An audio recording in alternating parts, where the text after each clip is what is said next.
امام ابن جوزی نے عبداللہ بن احمد سے ان کے والد امام احمد حنبل کا مکالمہ بھی نقل کیا ہے کہ انہوں نے اپنے والد امام احمد حنبل سے پوچھا، لو جی امام احمد حنبل بھی آ گئے ہیں، مشاجرات صحابہ والے فتووں کے بانی، ان کی بھی آپ بات سن لیں۔ احمد حنبل سے ان کا بیٹا عبداللہ پوچھتا ہے کہ سیدنا علی اور حضرت معاویہ کے اختلاف کے متعلق آپ کی کیا رائے ہے؟ تو امام احمد حنبل نے تھوڑی دیر تک سر جھکائے رکھا، پھر فرمایا کیا سمندر کوزے میں بند کیا؟ میرے بیٹے خوب سمجھ لو، سیدنا علی کے دشمن بہت زیادہ تھے جنہوں نے ان کے عیوب تلاش کرنا چاہے مگر ناکام رہے، چنانچہ ان دشمنوں نے ایک متبادل چال کے طور پر اس دوسرے شخص یعنی معاویہ کو مقصد براری کے لیے موضوع پایا جو ان سے جنگیں کر چکا تھا، چنانچہ ان دشمنوں نے سیدنا علی کے مقابلے پر اس کو بڑھا چڑھا کر پیش کیا۔ انہوں نے کہا کہ یہ حضرت معاویہ کے بارے میں جو حدیثیں فضیلت کی مل رہی ہیں نا، حضرت علی کو تو نیچا نہیں کر سکتے تھے، یہ گھڑی ہیں انہوں نے کہ چلو ان کو تو نیچا نہیں کر سکتے کھینچ کے، ان کو اوپر کر کے برابر لے آئیں اور علی معاویہ بھائی بھائی کا جالی ایک نعرہ جو ہے وہ چاکنگ کروا دیں۔ اب دیکھیں یہ بات بھی آپ بار بار پیش کر چکے ہیں، اس کی کوئی ایک صحیح سند آپ نے پیش کی کہ امام احمد بن حنبل رحمۃ اللہ علیہ کا یہ قول جو ہے جس کو آپ اپنی دلیل بناتے ہیں فضائل معاویہ کا انکار کرنے کے لیے، اس کی کوئی صحیح سند آپ کے پاس تھی؟ فتح الباری میں تو اس کی سند نہیں ہے۔ اس کی سند حافظ ابن الجوزی رحمۃ اللہ علیہ نے المنتظم میں پیش کی ہے، جلد 5 صفحہ 129 ہے، اور ان کی دوسری کتاب الموضوعات اس میں جلد 2 صفحہ 24 اس میں اس کی سند انہوں نے نقل کی ہے۔ اس کی سند کئی وجہ سے ضعیف ہے، اس کی سند کے ضعیف ہونے کی کئی وجوہات۔ نمبر 1، اس کی سند میں ابو طالب الاشعری راوی ہے جس کے بارے میں حافظ ذابی رحمۃ اللہ علیہ لکھتے ہیں کہ وقد ادخل فی سماعہ اشیاء،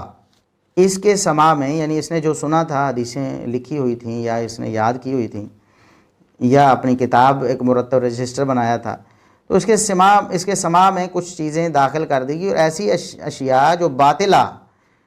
جھوٹی تھیں، یعنی اس نے وہ باتیں سنی نہیں تھیں جو یا لکھی نہیں تھیں، اس میں کسی نے گڑبڑ کر دی، ہیر پھیر کر دی، ولم یعلم، اس کو معلوم ہی نہ ہو سکا کہ میرے ساتھ یہ ہاتھ ہو گیا ہے، میری روایات میں تو کسی نے گڑبڑ کر دی ہے۔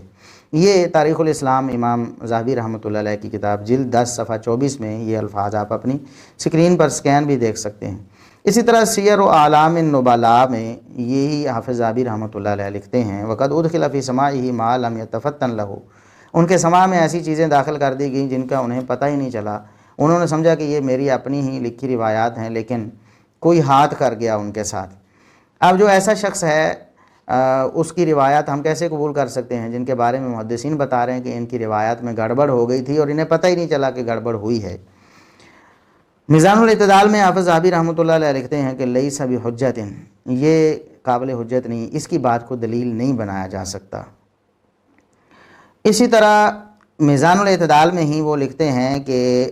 یروی حاضی الاباطیل، کہ یہ جو اشعری تھے ابو طالب الاشعری، ان کی روایات میں لوگوں نے گڑبڑ کر دی تھی، تو یہ بہت سی باطل روایتیں جو ہیں جھوٹی من گھڑت روایات بھی بیان کرتے تھے، یہ سمجھ کر کے یہ میری اپنی سنی ہوئی روایات ہیں، لیکن لوگوں نے گڑبڑ کر دی تھی، انہیں پتہ نہیں چلا۔ لسان المیزان میں آپ دیکھیں تو یہی بات حافظ ابن حجر رحمہ اللہ نے ابن الجوزی رحمۃ اللہ علیہ سے نقل کی ہے، اور اس کے بعد انہوں نے خود بھی یہ بات لکھی ہے کہ ابو طالب الاشعری جو ہیں وہ قابل حجت نہیں ہیں۔ اسی طرح اس قول میں ایک اور راوی ہیں ابو سعید بن الحرفی یا ابو سعید الحزقی، یہ مختلف روایات میں الموضوعات میں ابو سعید بن الحرفی ہے اور المنتظم ابن الجوزی میں ابو سعید الخرقی ہے،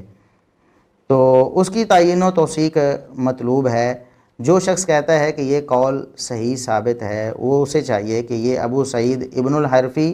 یا ابو سعید الخرقی یا الخرقی اس راوی کی تعیین کرے، یہ کون ہے اور اس کی توثیق پیش کرے۔ اب یہ جو ایسے اقوال ہیں جن کے بارے میں ہم نے اصول محدثین سے یہ ثابت کر دیا کہ یہ اقوال ثابت نہیں ہیں،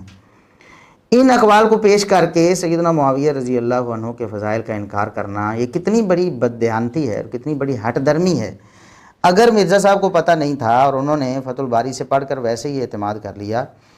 ویسے تو وہ لوگوں کو بہت اس طرح کہتے ہیں جی یہ جھوٹی روایات اور اس طرح کی ضعیف روایات پیش کرتے ہیں، جی احتیاط نہیں کرتے ہیں، تو مرزا صاحب آپ لوگوں کو صحیح الاسناد کا جو ہے نا وہ دھوکہ دے کر پھر اس طرح کے فراڈ ان کے ساتھ کھیلتے رہے۔ اگر آپ کو علم نہیں تھا تو آپ کے علم میں یہ ساری باتیں آ گئی ہیں، کیا اب آپ اس سے رجوع کریں گے اور بتائیں گے کہ ائمہ دین میں سے کسی سے سیدنا معاویہ رضی اللہ عنہ کے فضائل کی نفی قطعاً ثابت نہیں ہے، یا پھر وہ اسی طرح ڈھٹائی سے کام لیتے رہیں گے؟ تو پھر حق پرست کہتے ہیں اپنے آپ کو کہ میں بڑا حق پرست ہوں۔ مرزا صاحب حق پرستی کون سی ہے کہ اگر آپ نے حق کو دیکھ کر قبول ہی نہیں کرنا، اس کو حق پرستی نہیں کہتے. حق پرستی تو اس کو کہتے ہیں کہ بندہ اس چیز کو دیکھے اور پھر اسے تسلیم کر لے اور اس کو اپنے ایمان کا حصہ بنا لے, اور پہلے جو اس نے بات کہی ہو اس سے وہ اعلانیہ طور پر رجوع کر لے, لوگوں کو بتا دے کہ میری غلطی تھی یا میری کم علمی تھی, اب میرے علم میں آ گیا ہے تو لہٰذا میں اپنی بات سے رجوع کرتا ہوں.